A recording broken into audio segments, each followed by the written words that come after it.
The time is just gone 8 minutes past 8 p.m. on Wednesday nights with myself, Inayat Wadi, as we continue with the broadcast this evening.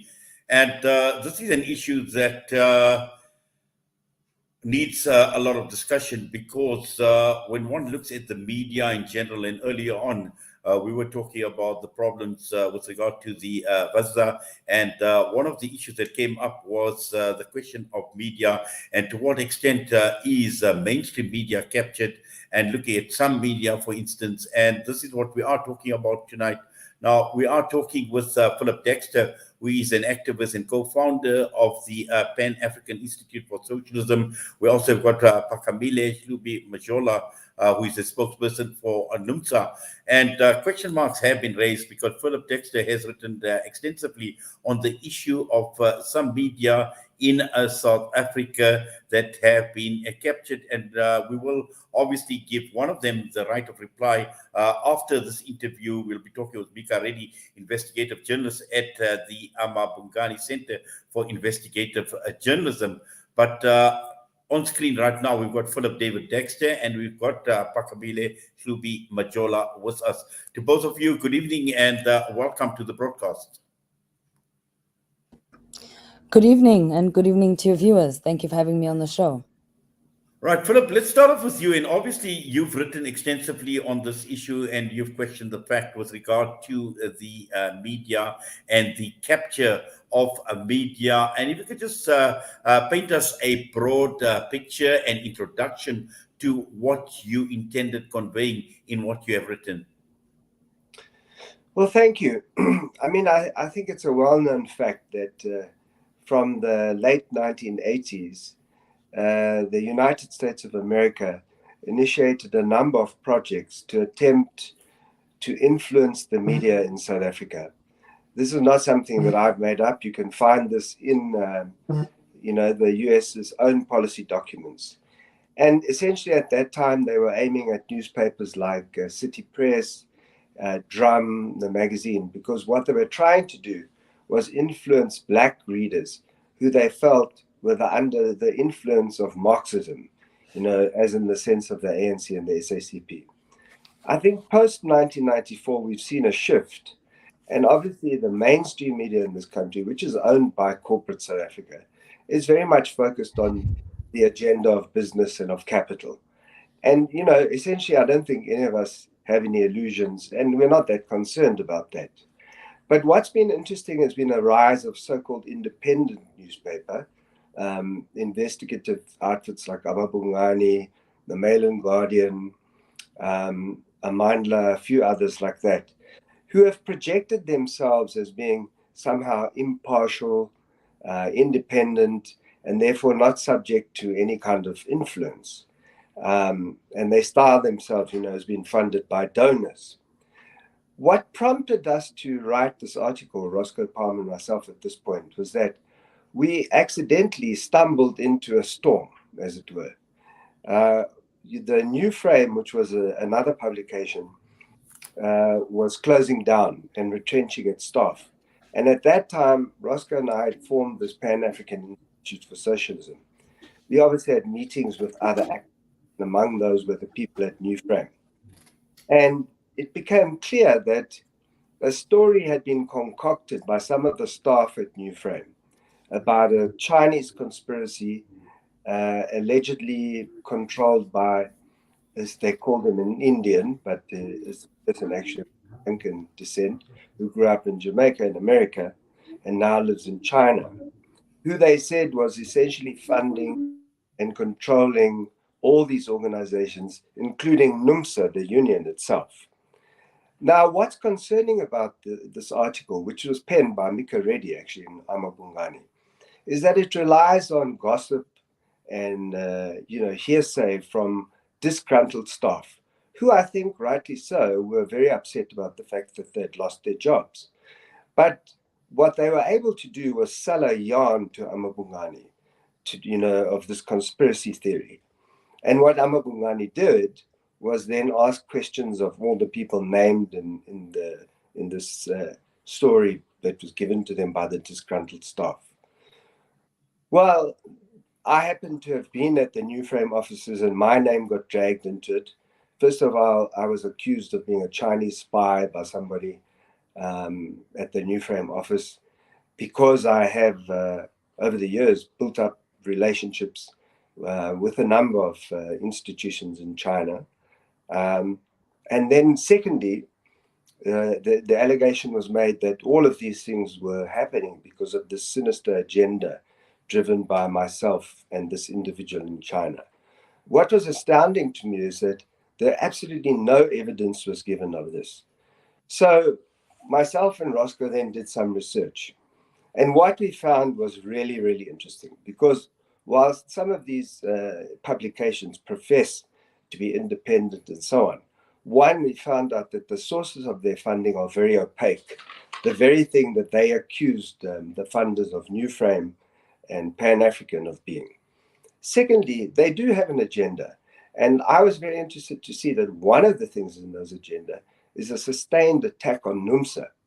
Now, you'll know, I come from the SACP, ANC, COSATU. There was a split between Numsa and the organizations I belong to. But nonetheless, as far as I'm concerned, Numsa is a legitimate trade union. And the fact that people could be involved in trying to intervene in the politics of Numsa, to the extent that meetings have been held in the offices of some of these organizations. In one meeting, one of the leading activists and persons who runs one of these publications said, "We are going to bring down Ivan Jim."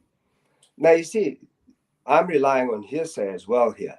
But the point is that, I'm now busy checking these things and trying to find out the facts. And we've done the same on the funding. We've also discovered an interesting revolving door where all the people who work for these publications end up working for American-funded organizations.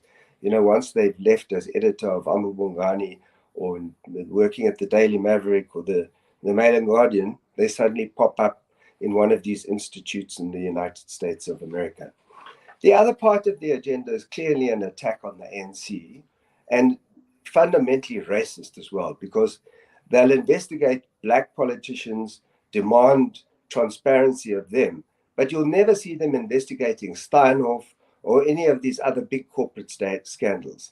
And I'm not saying they mustn't investigate the ANC, they must. But if they're going to do that, they also owe us the duty of being honest and disclosing who their funders are, including who pays the salaries, because quite often what these institutions do is they no longer give the funding to amaBhungane or to Amandla, they actually fund the individual journalists. So we're going to be continuing with this investigation. We're going to be asking a lot of questions, because we feel that just like they demand accountability and transparency of politicians, of trade unions, and of other organizations, we demand transparency and honesty from the media and the press. If they are serving a master, we should let it be known who that master is. And I feel that this is a very important issue, because if one looks at the quality of journalism, to use that amaBhungane article, frankly speaking, it was just gossip and trash that was dressed up as journalism. And the timing of it was also very interesting, just before the Numsa Congress, with identifying people who are associated with Numsa. It was full of xenophobia, full of misogyny, and full of, these allegations about Indians controlling Africans. There could be nothing more reactionary if I was to look at that article. And I think it's an utter disgrace.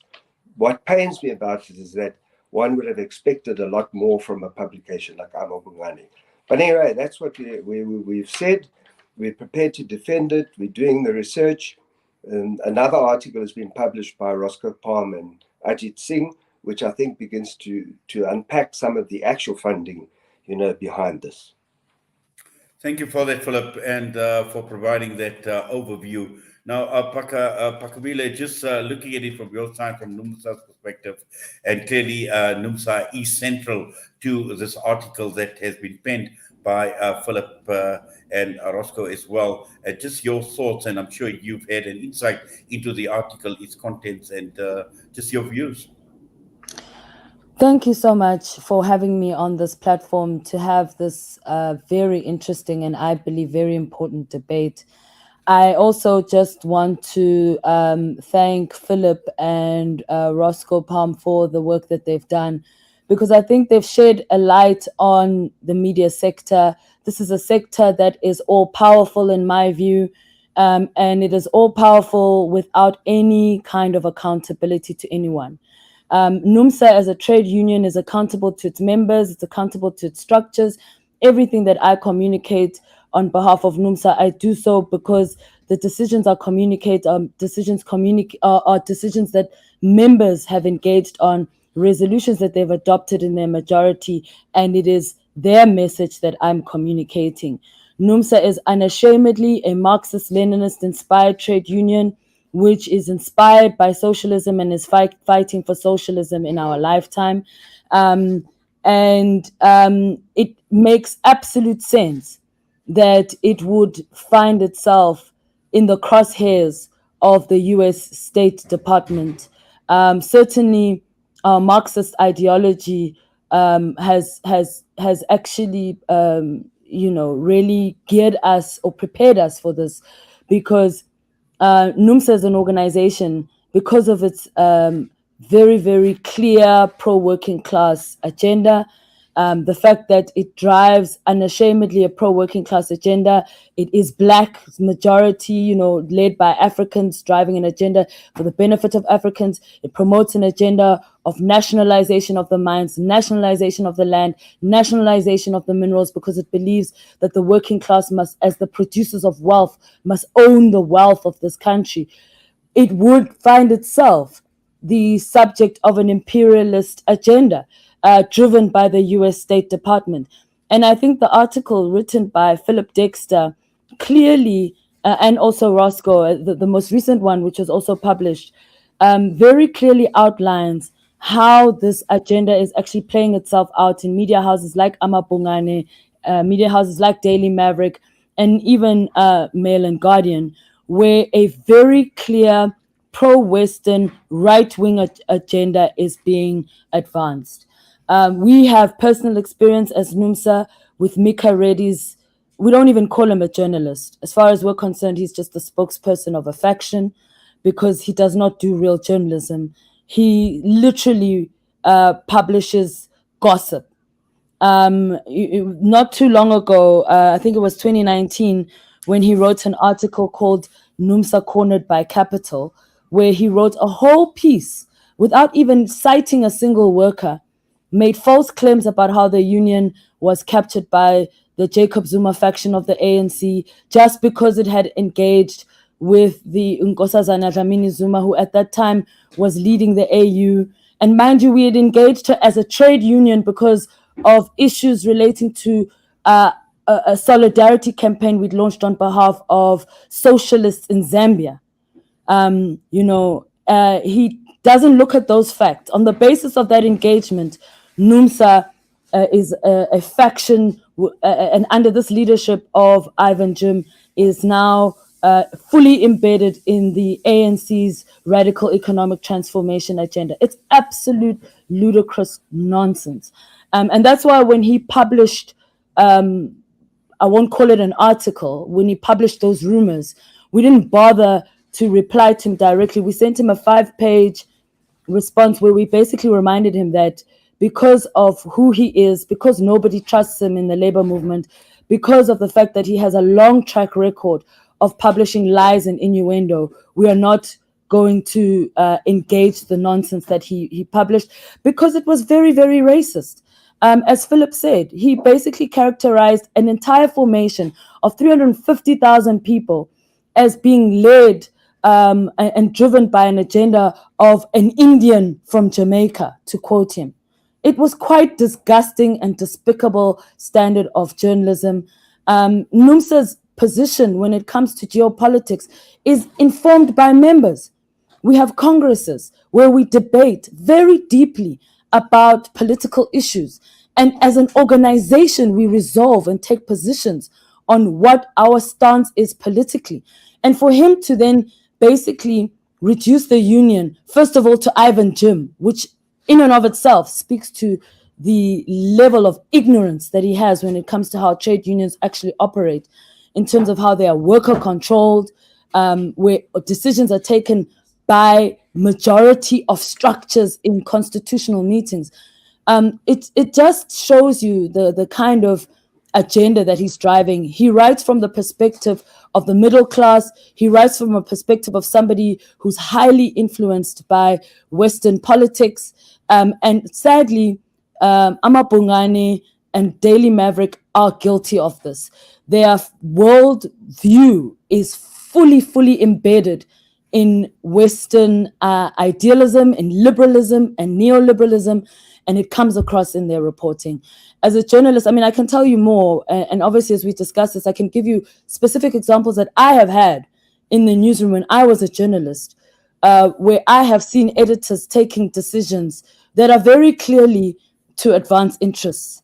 There is not a single journalist who operates in these so-called independent media houses who can come to me and tell me that they are independent. I know for a fact that they are not.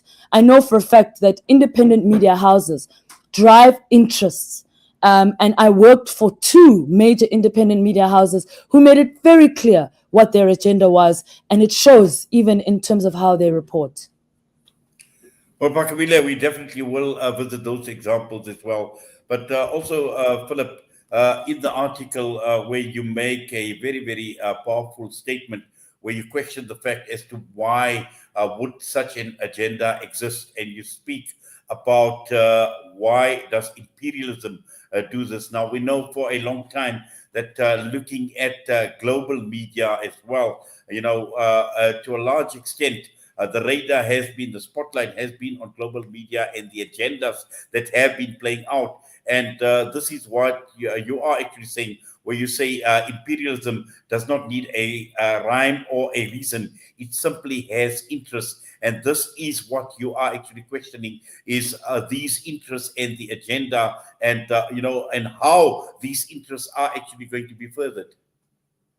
Well, exactly. I mean, as Phakamile was saying, those of us who come from a position where we counter this agenda, there's been a long history of analyzing the position of these imperialist powers and countries.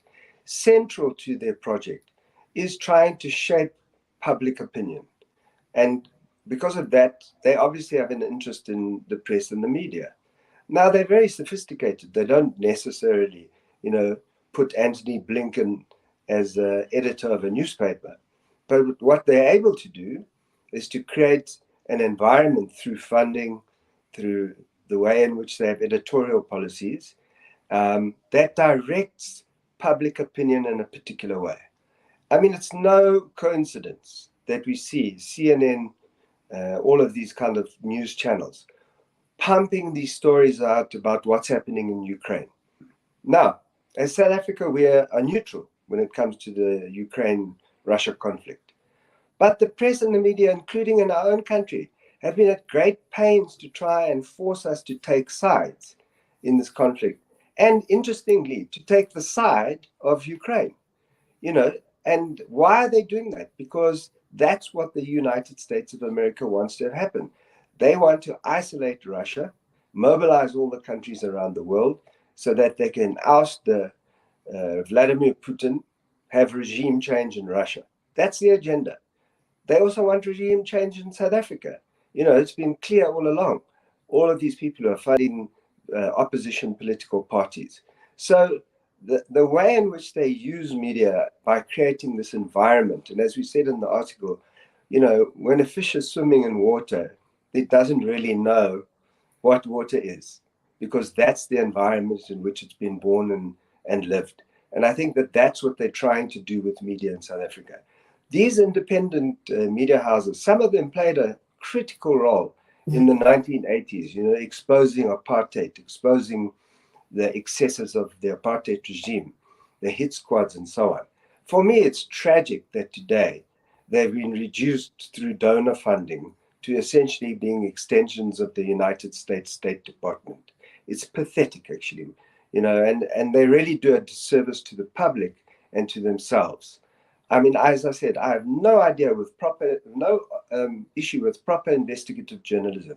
If ANC politicians are being corrupt, they must be exposed.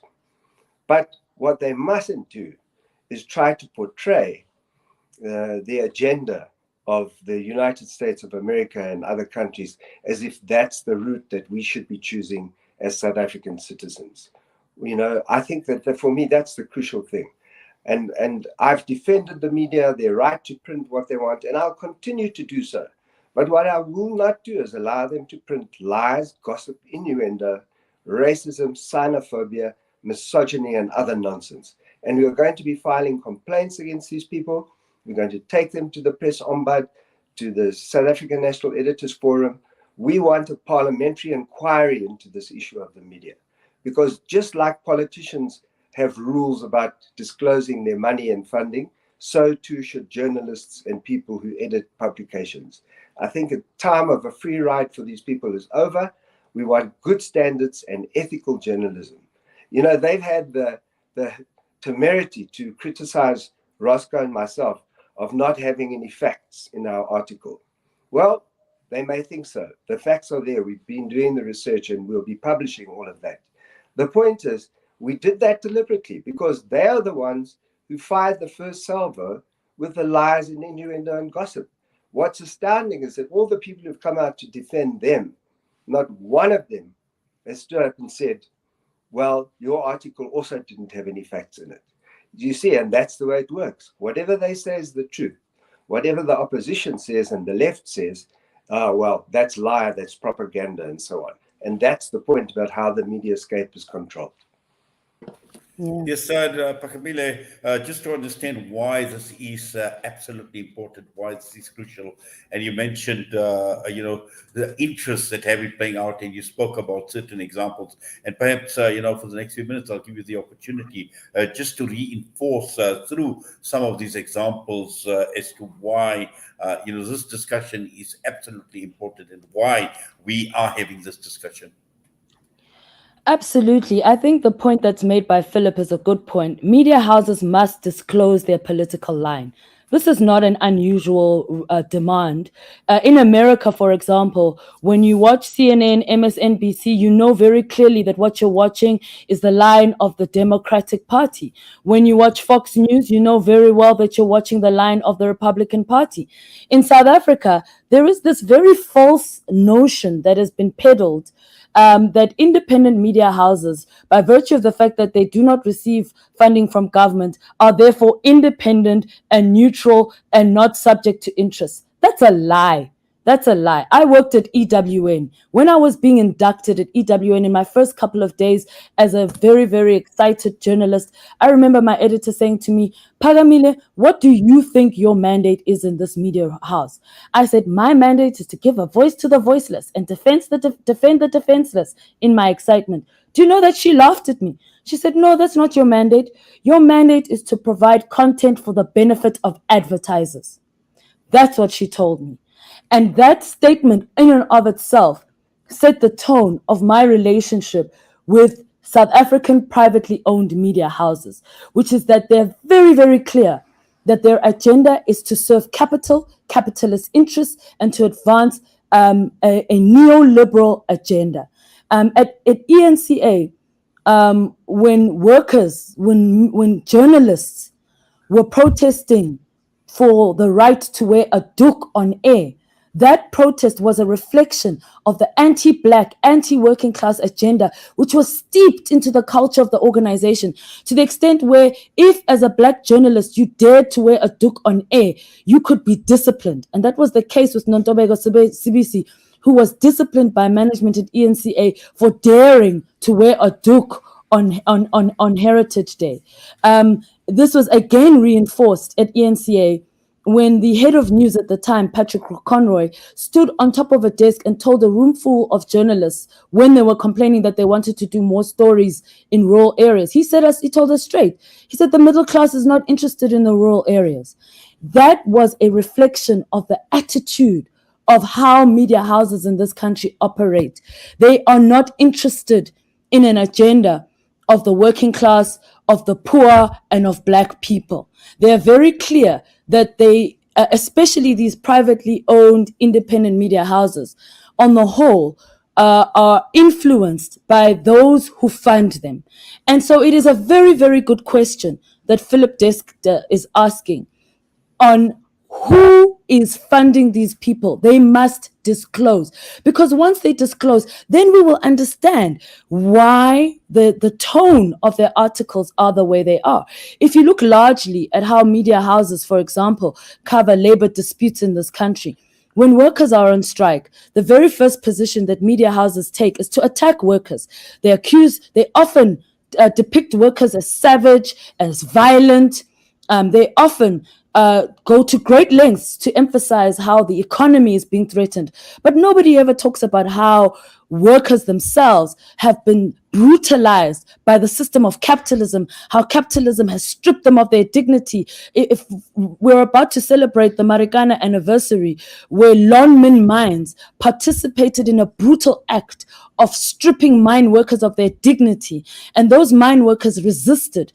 And the narrative now in South Africa is that Marikana mine workers were violent, that some of them to a certain extent deserved to die because of the fact that they were so aggressive. But nobody looks at how brutal the capitalist system is, to the extent where it dehumanized these workers, stripped them of their dignity. They live in hovels whilst this mining company pumps out billions every single day.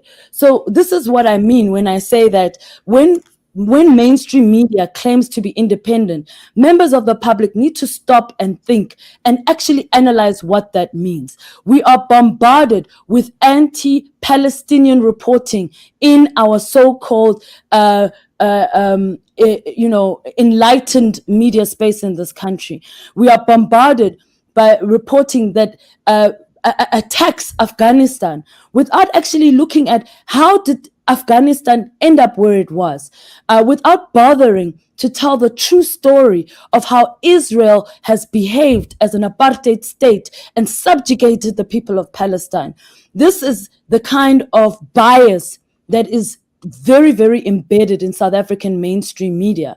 And that bias is motivated by and large by the fact that these media houses are funded and that whoever funds them basically dictates the line of march.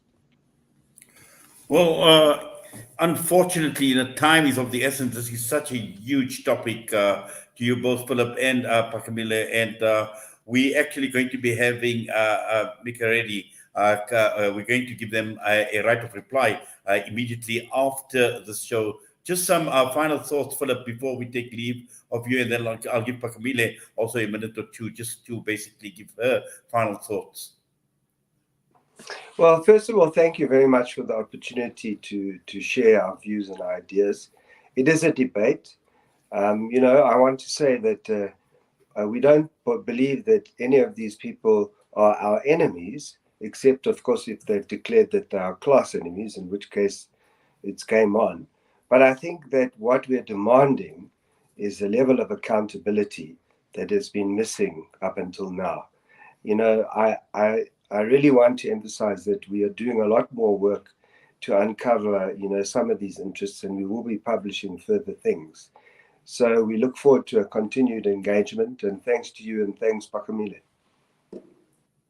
Thank you for that, Phillip. Phakamile? Indeed, and I don't want to end this conversation with people thinking that we want media houses to defend Numsa. No, that's not what we want.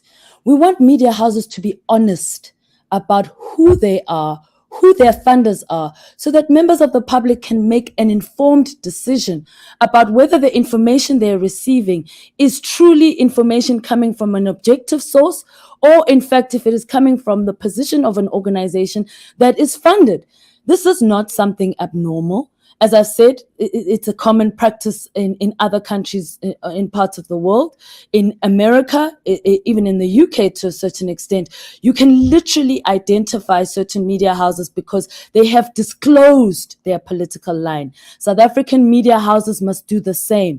If they want to be taken seriously, there is a SANEF report that was released not too long ago that speaks about how trust in the media has diminished. And of course, to me, that makes absolute sense why trust in the South African media has diminished.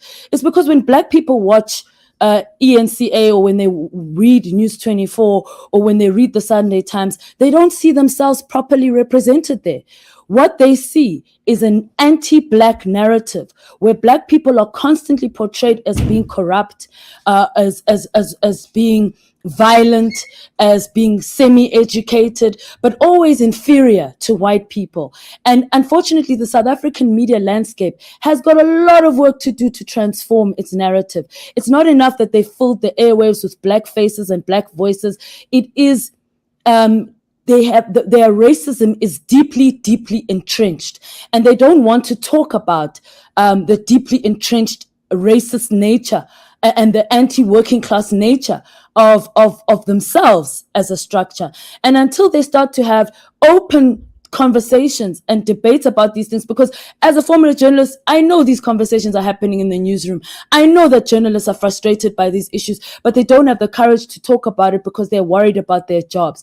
These media houses must be honest. If they want to be part of the transformation agenda of South Africa, then they must transform.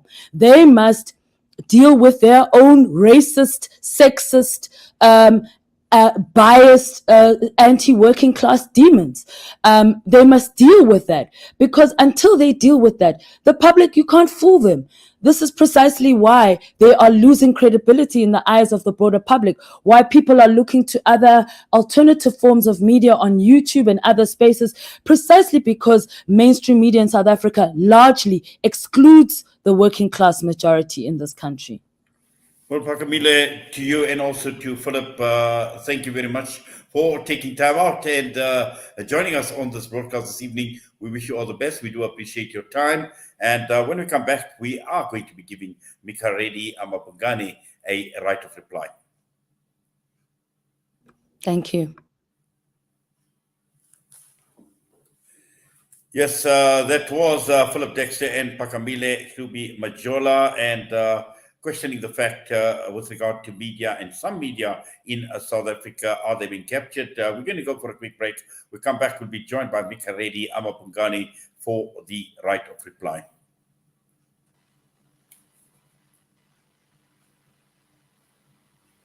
Meet the refugee children of Syria and Palestine in South Africa this August. I see the yellow like a sunflower smile. Join the Africa Muslims Agency's One Child, One Dream event in your area. For Allah has given me a cotton candy sky. Spend time with the kids learning about the Amman School of Excellence in Lebanon. The blue sky is blue like... Find us at an event in Durban, Johannesburg, Cape Town, Newcastle, Port Elizabeth, and Pietermaritzburg. Visit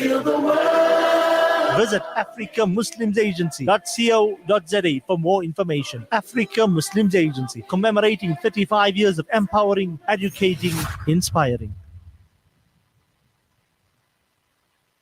You know, it's a wonder how kids get anything done these days. With all the distractions, when do they even get time to study? As a mother, all I can really do is make sure they have all they need to perform at their best. That's why I choose to include Sunfoil, triple refined pure sunflower oil with every meal I make. Naturally cholesterol-free and approved by the Heart and Stroke Foundation as part of a balanced eating plan. So whether I'm cooking, frying, or baking, I know every dish will be a wholesome one. Sunfoil, now we're cooking. Listen to something fresh. Listen to Salam Media.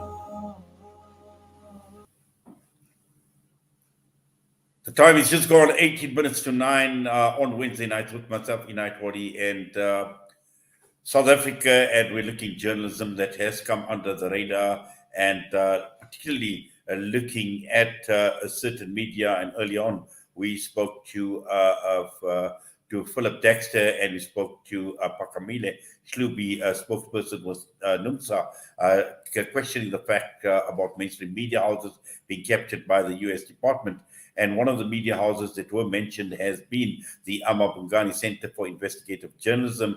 And we've got Micah Reddy, who is a journalist, investigative journalist at amaBhungane, who has written a piece, and to give them a right of reply. Micah, good evening to you, and welcome to the show. If you could unmute your mic, please, Micah. Sorry about that. Thanks, Inait. Thanks for having me on Yes, the show. Micah, in fact, I've read your piece where you've responded, and I'm not too sure whether you were listening to the broadcast earlier on with Phillip, Dexter, and Phakamile. And it's clear that you've raised a number of concerns. And also, you're talking about the article that makes a number of patently false claims about amaBhungane and other media organizations. Yeah, look, there was a lot of hot air from your previous two guests, so it's a little bit bewildering, and I don't know where you want me to start, but let's start with the funding issue. Contrary to what Phakamile was saying, trust in media in South Africa is actually relatively high relative to other countries and to other institutions within South Africa. We are accountable to our readers. And I think you would struggle to find another organization in the country, not just in the media space, but any institution in civil society or wherever, that is as transparent as amaBhungane. All our funding is published online, is made available to the public. You can go right now onto our website and see who funds us and how much they give. Our single biggest source of funding is crowdsourced. That means that ordinary people like you and I are the donors, and that's small amounts we're talking about. So it's ordinary people giving small amounts. We do have institutional donors, but we do not accept more than 20% of our funding from any single institutional donor, and that's precisely to safeguard our editorial independence, so that we're not overly beholden to any single donor. As I said, this is all available online. I would want to deal with one specific lie that Dexter has repeated, which is that we receive money from the US State Department or the National Endowment for Democracy, which is linked to the State Department, or from the US state. That is an absolute demonstrable lie. And he is intent on repeating this, despite the fact that when the lie was made in an article written by New Frame's editor, Richard Pitthouse, a retraction was later made, because it is demonstrably a lie. You can, as I said, go onto our website, have a look for yourself. All our financials are transparent. But Dexter is intent to play a propagandist game. He's taking a page out of the propagandist's playbook and repeating a lie. And repeating it in the hope that it eventually becomes truth, I suspect. And we zealously guard our editorial independence. I challenge anybody to find some sort of, narrative, some sort of Western imperialist narrative or bias in our reporting. It's just not the case. Dexter makes these claims brazenly. He makes these sweeping claims. He just deems things are so without feeling the need to offer any evidence, without feeling the need to burden himself with, truth. So yeah, that's the funding issue in a nutshell. I'm trying to think some of the other claims that were made that I should address. Micah, in fact, I think I recall having an interview with you last week where we spoke about New Frame as well, because it does appear as if the article does make a mention with regard to New Frame and the whole issue surrounding the Chinese connection. But also the article goes further, talking about neoliberal control, an extension of the CIA, and also the United States ambassador who pitched up at the door of New Frame and invited the editor. Yeah, sorry, that's important context. Dexter's claims are not from or his articles don't arise from some sort of genuine concern to get to the bottom of media funding, to better understand the media environment or Western imperialism for that matter. They have come in response to our article, which we published interestingly enough, this was an article on the closure of New Frame, a left-wing publication, and it arose from a genuine concern about the shrinking media space, the shrinking of media diversity in this country. And the article led to to an investigation that revealed what appeared to be a kind of political network, a network of information and influence linked to one funder, a former tech businessman who appears to be quite close to the Chinese Communist Party. And the article made quite tentative conclusions about this network. And Dexter was mentioned fairly peripherally in it. I mean, it was a very long article of over 6,000 words. Your listeners can go and read it if they so wish.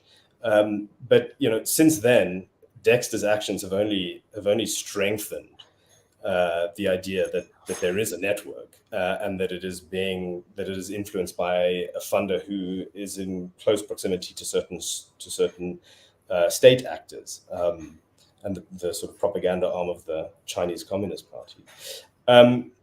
He then wrote this article in Common Dreams, which I believe is a US publication. And he accused us and other, what he calls liberal media in South Africa of being basically captured by the US State Department and the US state.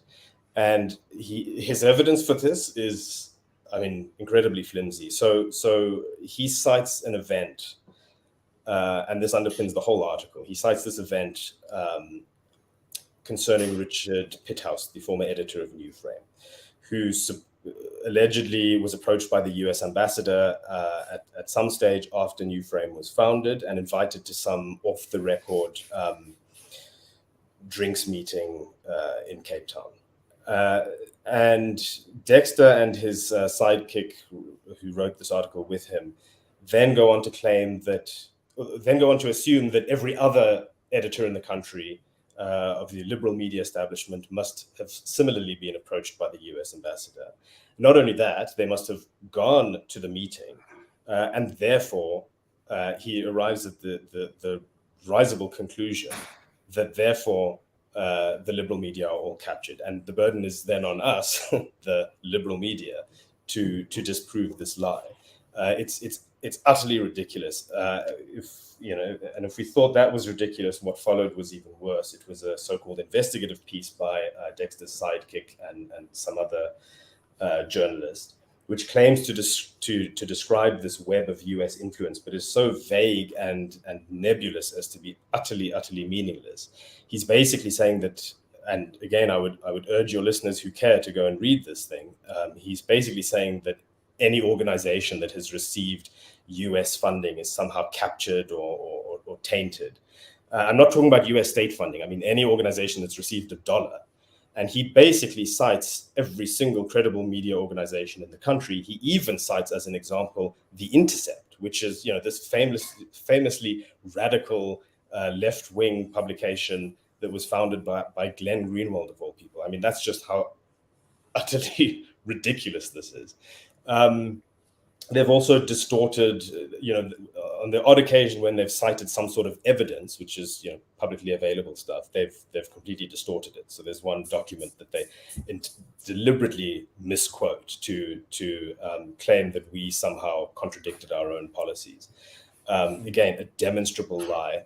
Of course, there was no right of reply for us. When we wrote about Dexter very peripherally, he was sent 15 or so pages, 10 to 15 pages of questions and right of reply detailing the article that we were about to publish. Of course, we received. Yes, but also, Micah, let's just. I just want to talk about this whole question surrounding political bias, because that seems to feature very, very strongly in the article, as pro-West, as pro-US, pro-NATO, and the whole narrative regarding political bias, and also making mention of our government, the ANC-led government, and also looking at amaBhungane and your position as far as the ANC government is concerned, and working towards dismantling the ANC government. I mean, it's utter nonsense. The ANC is the party in power. It's only to be expected that they would, receive a lot of coverage and a lot of critical coverage, given what we know about the ANC's tenure in power. This is a democracy. Publicly elected officials need to be accountable, and it's the media's job to hold them accountable. And it is to be expected that the ANC would receive proportionately more coverage than other political parties. That said, amaBhungane's track record shows that that it completely gives the lie to Dexter's claims, right? I mean, we have written about every major political party across the spectrum. In the 10 plus years we've been around, I think it's 12 now, if I'm not mistaken, we have produced some of the most hard-hitting exposés on corporate corruption in South Africa as well. So, it's nonsense. And Dexter also, I mean, in the strange world he inhabits, he believes in this kind of false equivalence, where, he has a completely warped understanding of journalistic balance. So, in his understanding, if I write something negative about an ANC politician, I have to write something of equal measure criticizing, a politician from each other opposition party. Unfortunately, that's not how journalism works. And it's demonstrably, what Dexter is saying is demonstrably false. Go onto our website. You can go through 10 years worth of reporting, and you will see articles that focus on private sector corruption, articles that focus on, on the banks, on consultancy companies, articles that focus on other political parties, the DA, the EFF, the IFP. I mean, it's ridiculous. And, it's strange that Dexter should be saying these sorts of things, making these claims, because the liberal media he rails against have carried a lot of his content and articles written by his associates. I mean, as recently as the last few weeks, both the Mail and Guardian and the Sunday Times carried articles by Vijay Prashad, who we write about in our article as being part of this kind of China information network. I'd also just like to respond to the Numsa stuff as well.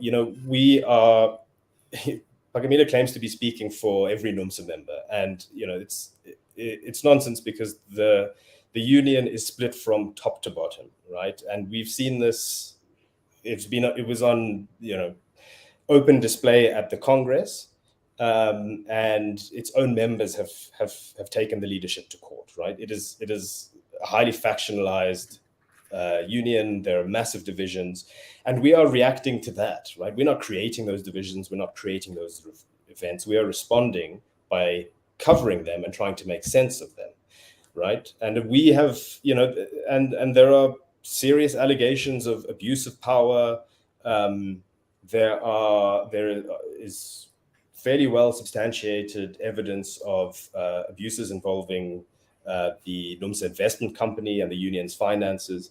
And so we've reported on that. Of course, it's to be expected that someone like Phakamile would leap to the defense of Irvin Jim and the leadership, and would be, pointing fingers at others and claiming we're part of some kind of, Western imperialist conspiracy and that sort of thing. It's a knee-jerk reaction for, the unaccountable when they're held to account. We get this all the time. I've just got a comment. That's come through. Says the capture of the media is apparent with the likes of 702 and SABC. In fact, many community radio stations fall in the same category. That comes through from a listener. And I've also got a voice note that I'd like to play out. And this voice note is from Vuyo. So let's take a listen to this, and I'll give you an opportunity to respond to Vuyo.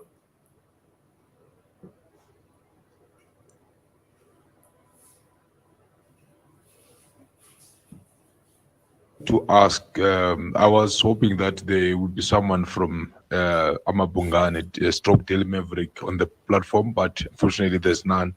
My name is Vuyo. I would like to ask two questions, both to Phillip and Phakamile. One to Phillip is that, I've looked at the kind of narrative that has been, especially given the global balance of forces, the geopolitical questions, specifically, dynamics between Russia and Ukraine, but also the current situation between China, Taiwan versus the United States.